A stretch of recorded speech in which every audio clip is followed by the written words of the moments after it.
everyone, and thank you for attending Tuesday's Back to Business webinar. I'm Teresa Resnick, and I spoke about gender identity and sexual harassment, discrimination, and harassment in the workplace, and I'm going to do a quick follow-up on that. 2 or 3 people asked a question about legal name changes and how employers should handle that, particularly when filling out federal documents and other documents that require someone's legal name. I think the best way to handle that is to simply explain to the employee, this form requires your legal name. If your name has not been legally changed, you need to use what is your legal name. We will use your correct name internally and on every document that we can, but for certain documents like I-9s and things like that, we need to use your legal name, and certainly let us know when it's been legally changed. But until then, you have to use your legal name. And I think, broadly speaking, most employers will understand that. Most employees will understand that and act accordingly.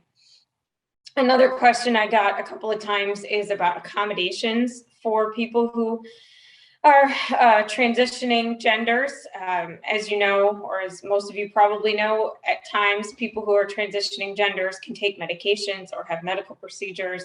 Those people are absolutely entitled to accommodations under state law, and very likely with the passage of these Supreme Court decisions that I mentioned, under federal law as well.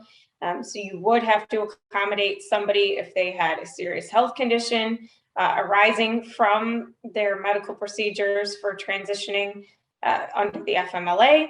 And then, of course, under the New York state laws as well, they would be entitled to a reasonable accommodation, time off, time for doctor's appointments, time to take medications, whatever it might be.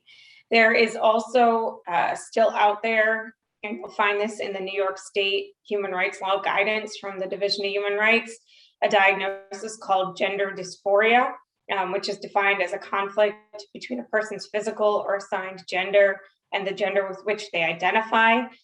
This is somewhat of a controversial term and a controversial phrase, because a lot of people who are non-binary or transgender don't view themselves as being disabled simply because they are non-binary or transgender. But I mention it because it does remain a diagnosis that New York State accepts as a disability, and is something that if an employee came to you and said, I have gender dysphoria, you would need to accommodate them the same way you would for any other disability. So I think with that, I'm going to wrap it up and say thank you to everyone again, and we'll see you next time.